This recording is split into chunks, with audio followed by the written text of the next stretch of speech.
I thought this morning I would talk about battery, but this video is probably going to be a little different. There's really what I like to think of as two classes of batteries. Now, before you get all crazy and the engineers jump in there and tell me I'm totally wrong, because there's lots of different batteries. I mean, after all, there's lead acid batteries and AGMs and NiCads and lithium this and that. As a person with a cabin in the woods, I would classify batteries in two groups. Group one is the unheated group. Oh, you probably see where I'm going now, right? Group two is the heated group. Because if you look at modern batteries and you're looking to buy batteries, those are the two big considerations that you need to think about, in my opinion, first and foremost. And this is just coming from a guy with a cabin in the woods. And as a guy that worked in telecommunications for 30 years, I can tell you, whether or not you have heat where your batteries are is a big concern. It's a big factor. You need to know, are those batteries going to be heated or not? In the not heated category, there's really a very limited option. In fact, really, from my perspective, there are only two options. Now, there's all the AGM guys who are going, but. And of course, you know, the guys that have the really expensive Rolls batteries or whoever's making the most expensive solar batteries today, they're going, hold on a second here, there's lots of batteries. Well, sure there are. There's lots of batteries. But if you're building an off-grid cabin in the woods, and notice I didn't say off-grid mansion in the woods. I didn't say off-grid lodge in the woods. You know, there are people that have what they call cabins that I would look at like damn near a mansion. It's not a cabin. Come on, right? I'm not wealthy. Yeah, I get it. Some people who have a mansion in the woods don't think of themselves as wealthy, but the rest of us in the real world, that's wealth. What does that have to do with batteries and the categories of batteries and how many options are there? Well, I'm going to get to that here right now. In the unheated category, LiFePo4 batteries are not in that group. That ain't that group. That's not the lithium group. And I know there are lithium batteries that have heaters in them. Yeah, good luck. No, those are great. Wonderful options. I'd love to have heated batteries, except I still couldn't leave them in a room that's unheated because, folks, my cabin is about 20 miles from the Canadian border and 3,200 feet in elevation. We hit minus 29 degrees 2 nights in a row this winter. Well, folks, at minus 30, it's pretty stinking cold.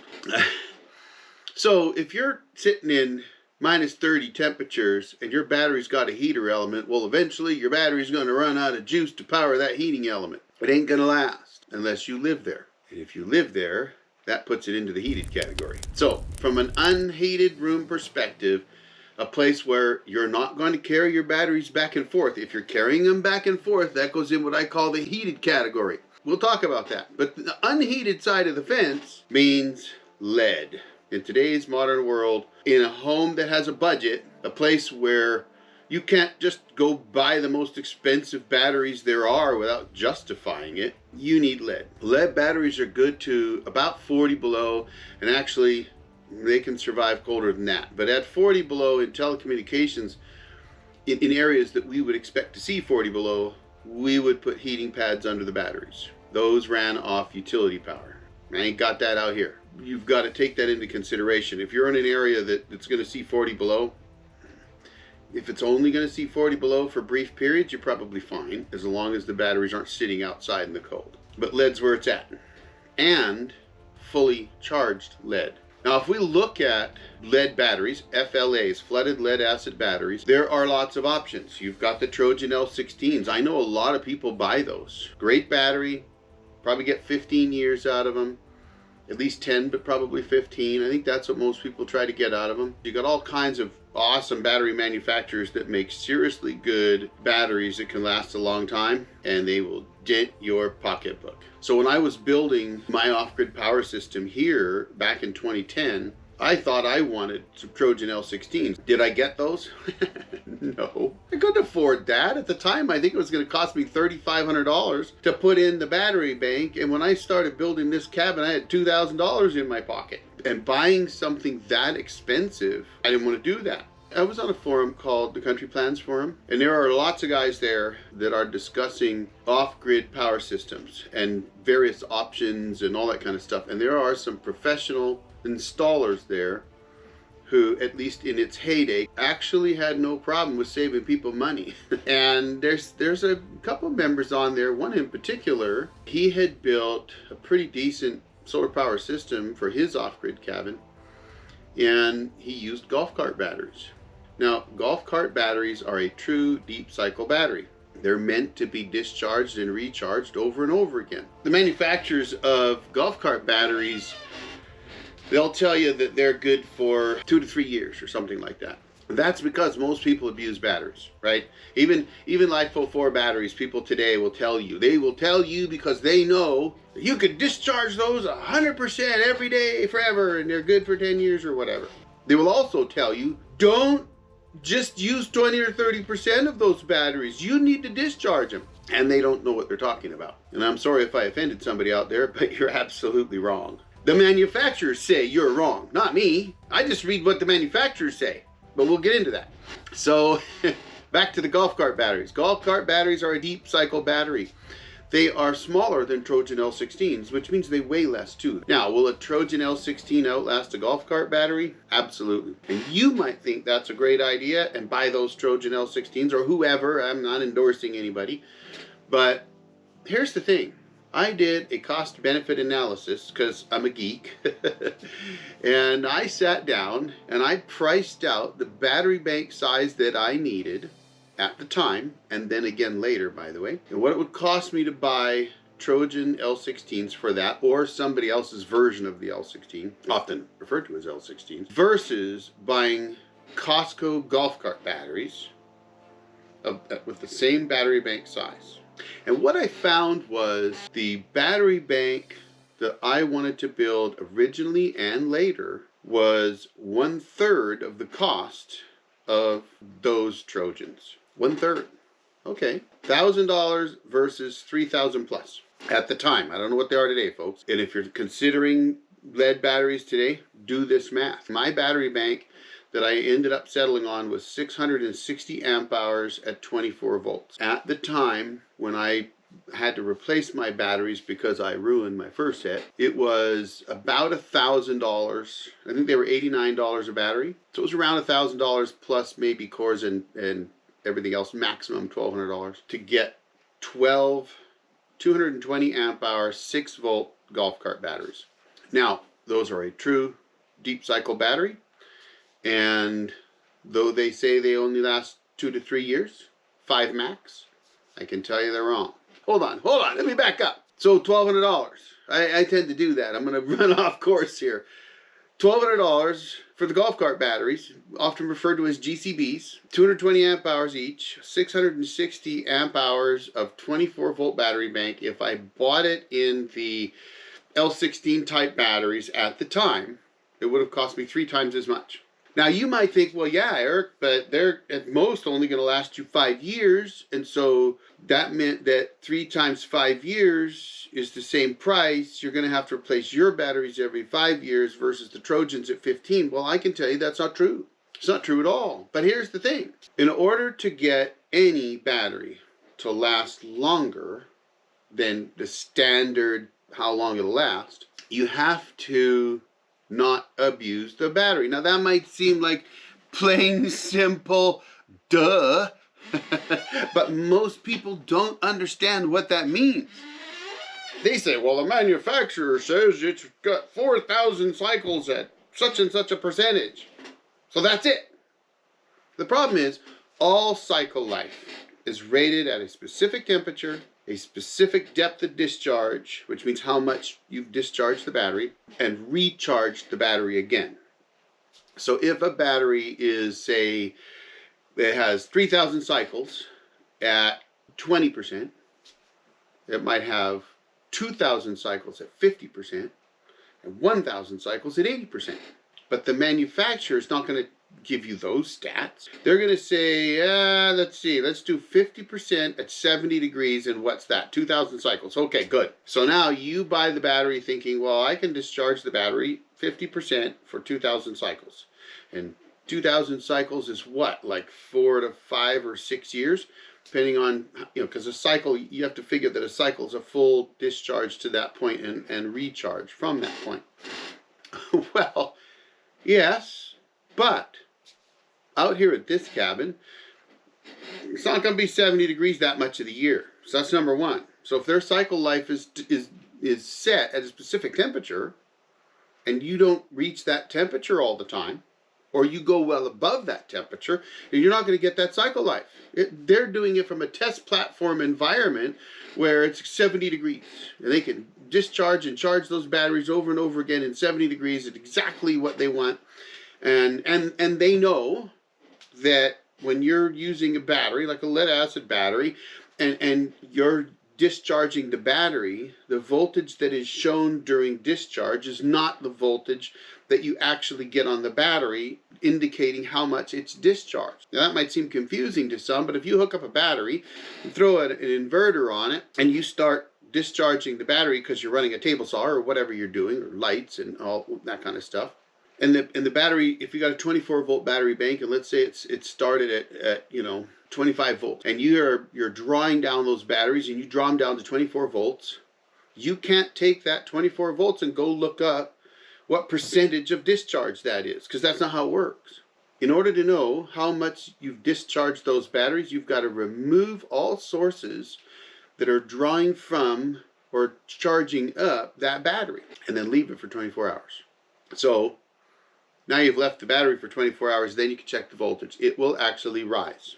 I've done the tests myself, because when you run lead acid batteries, one of the caveats is that they're more maintenance intensive. You've got to put water in them every couple months or more. I mean, it depends on the environment you're in, and whether you use miser caps like I used to. Those do help reduce the water loss. You've got to check specific gravity. You've got to equalize the batteries if they aren't equal. It's kind of an awkward thing to say. But if one cell it has a lower specific gravity than the other two or whatever, you're going to have to equalize your batteries. And if you want to know how much you're actually discharging your batteries, and you're not using, Bogart Engineering's Trimetric meter, and I'm not sponsored by them, that's just the meter I use and I like, then you've got to take them off charge and discharge, and you've got to let them sit. No less than 6 hours, but 24 hours is the rule of thumb. You can do it in 6 or 12, but 24 is the rule of thumb. And when you really want to know what your battery is doing, that's how you do it. So back to the point, you're not in a 70 degree environment. Those batteries that I had here, they typically ran in an environment that was 40, 50 degrees most of the time.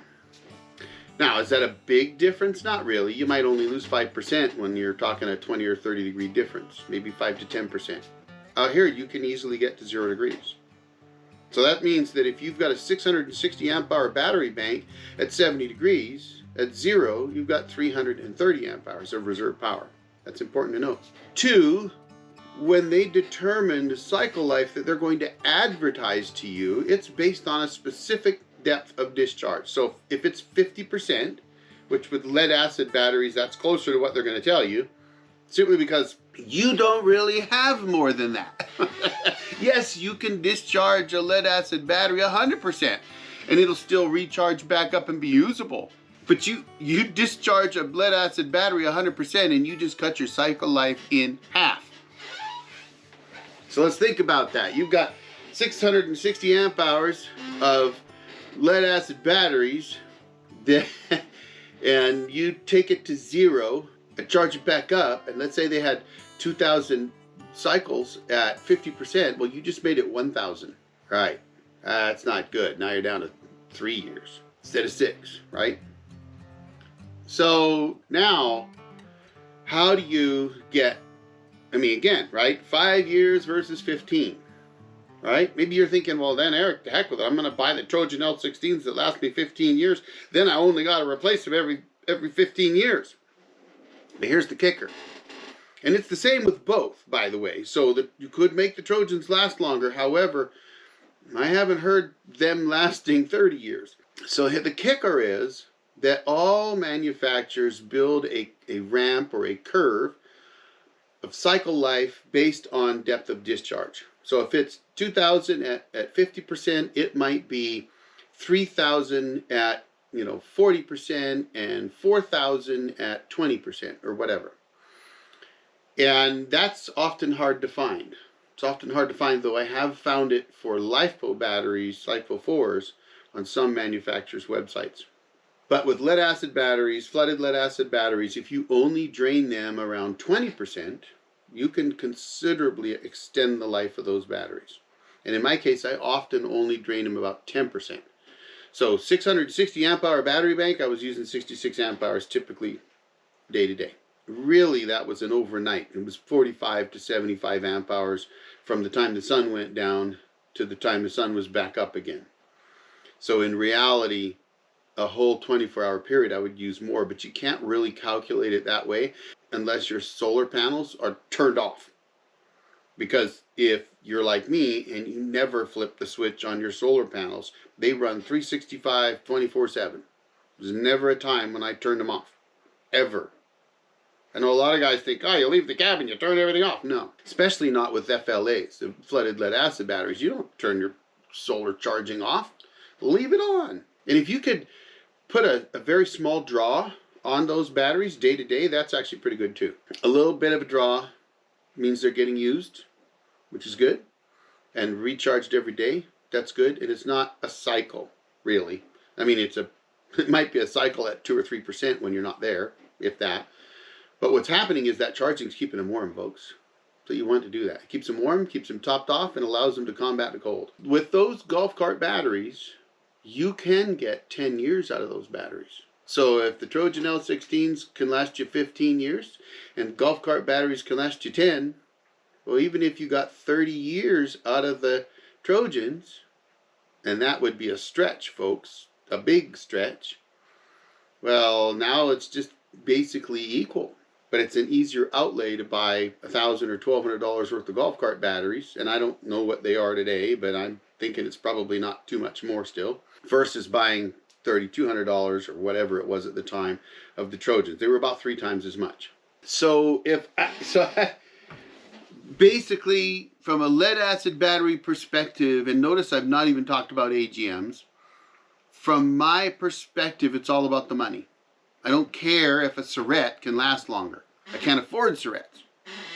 So if you can afford Rolls or Surettes or whoever, well, this video is not really for you. Although maybe it is, because maybe it gives you some considerations. But I couldn't afford expensive batteries, and frankly, golf cart batteries, if treated properly, can last a long, long time, 10 years. So who doesn't want to spend $1,000 instead of $5,000? So why not AGMs?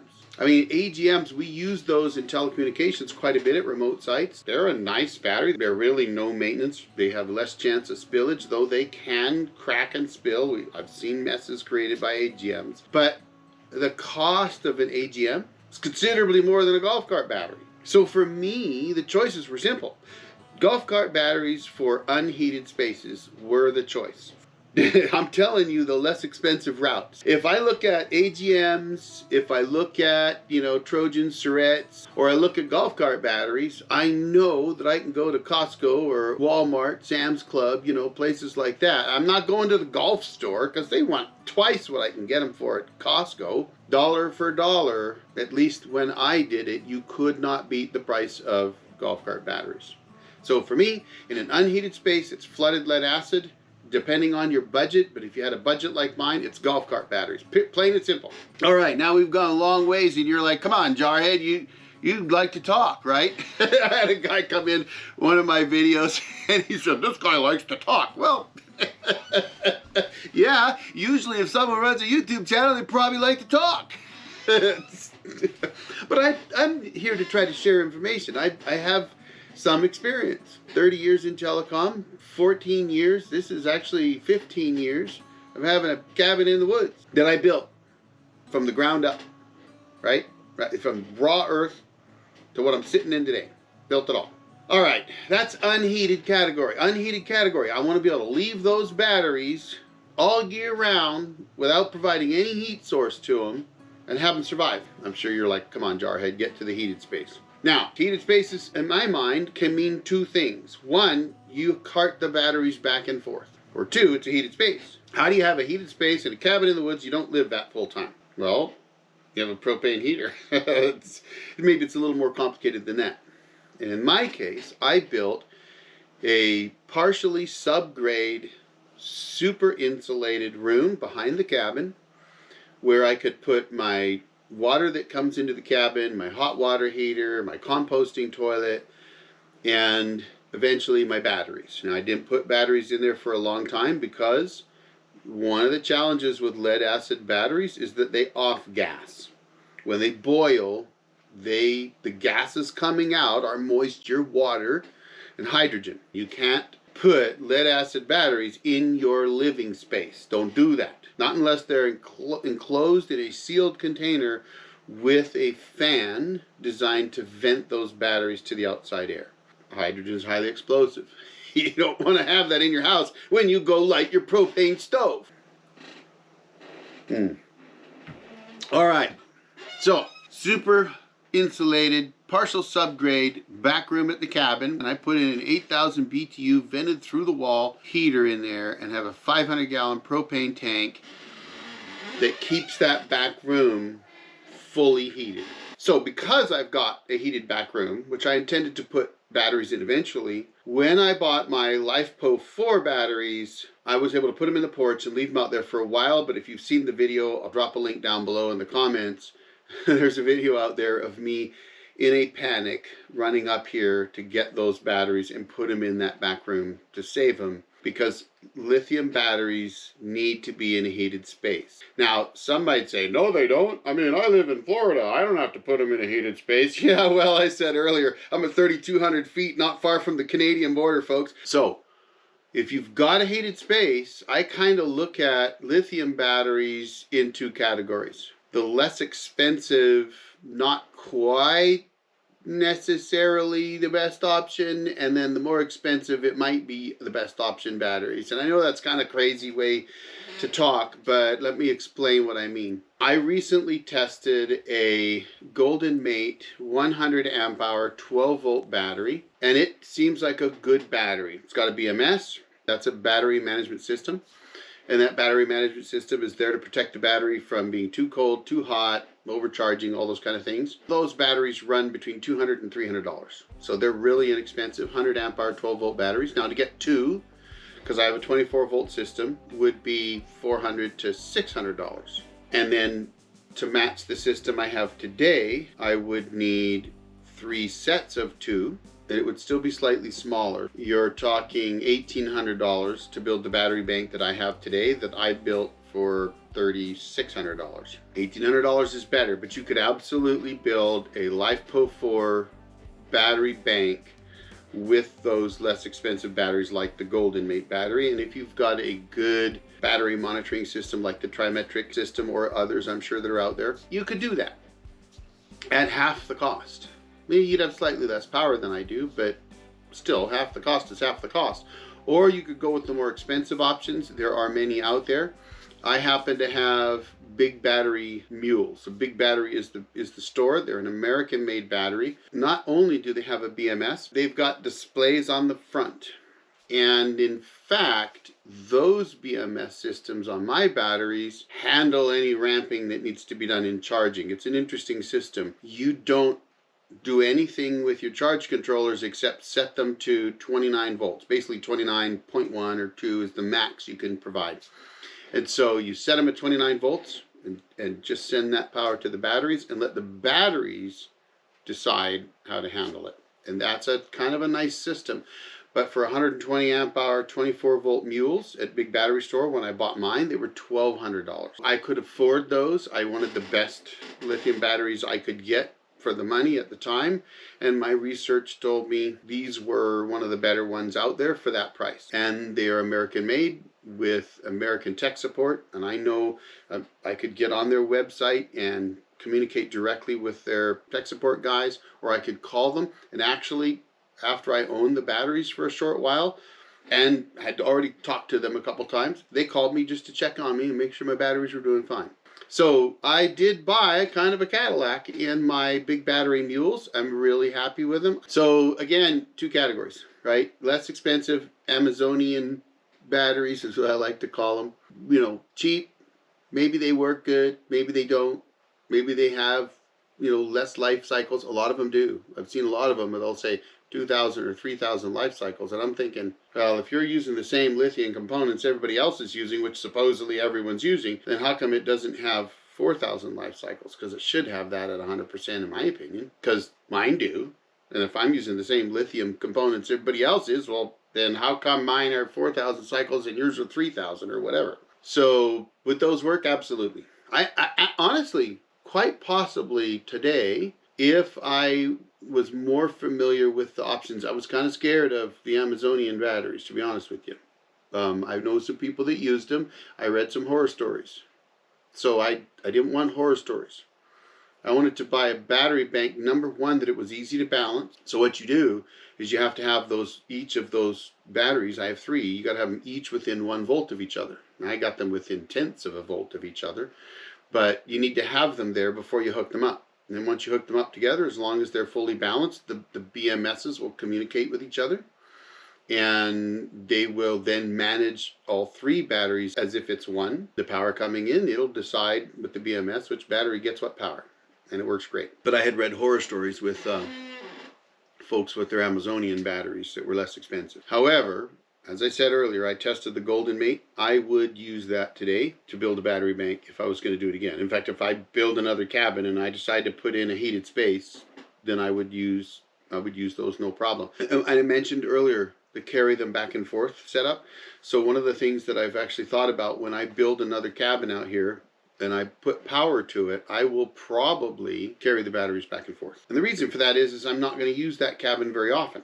So why leave batteries out here for a cabin that might only get used some of the time? Now you might say, well, then why put in solar or whatever? Well, you know, good question, and maybe I won't. Or I might just have portable solar, meaning, you know, they got foldable solar panels. You could easily set those up so that if, let's say, somebody comes out here, one of the kids decides they want to come out and spend a weekend out here, they can bring the portable batteries out. A lot of them have carrying handles. Maybe a couple 100 amp hour lithium batteries. They just carry them out there, plug them in. Now they got power, and they can set up a couple foldable solar panels for that purpose, and boom, they got power for the weekend. I call those heated space batteries because they're going to heat the cabin while they're there if it's cold, and then they're going to take the batteries in their car home and put them back in the garage where it's warm or whatever. So honestly, folks, it's kind of a much shorter section for the lithium batteries because it's easier. I think you got 2 categories: Amazonian batteries and American-made batteries. Or maybe there's some other ones out there that are very high quality production. But, I mean, that's kind of just my opinion. And I honestly believe that if you're building a cabin in the woods, one of the big concerns, and I'm talking cabins, not mansions here, one of the big concerns is your budget. So can the Amazonian batteries work? Yeah, sure they can. But I would suggest that if you're going to use them, then look at guys like Will Pros out there on YouTube that do the technical side of testing batteries, because they're going to tell you which ones are probably worth using. But anyway, folks, I hope that helps somebody. Listen, drop your comments down below. And if you want to ask me questions, join one of my lives. I usually do a couple a month, and I do 2 different types of lives. One is the forestry and sawmill roundtable. That's forestry and sawmill stuff only. Then my own personal lives, and in those I answer any questions you have at all. So if you see a notification, hit that notification bell, you'll find out when the lives come out, as well as everything else. But if you see me post something about a live on my community page, or if you get notifications for one, join and ask me whatever you want. I answer pretty much every single question. I know that might sound impossible, but it's true. Now, obviously, members get priority, or people that give me super stickers, super thanks, that kind of thing, they get priority. But I will answer every question. So if you want to know straight up what golf cart battery I used, or what sawmill I have, or what kind of bourbon I drink, or what kind of coffee I drink, I will answer those questions. And, you know, ask away. So, folks, I hope that helped you out. If it did, hey, do me a favor. Hit that subscribe button. It helps the channel out. Why not, right? Doesn't cost you anything. I will drop another video right here for you to check out. And, folks, I really do appreciate your watching. Thanks for being here. Y'all have a great day. I need to go fishing. The old jarhead out.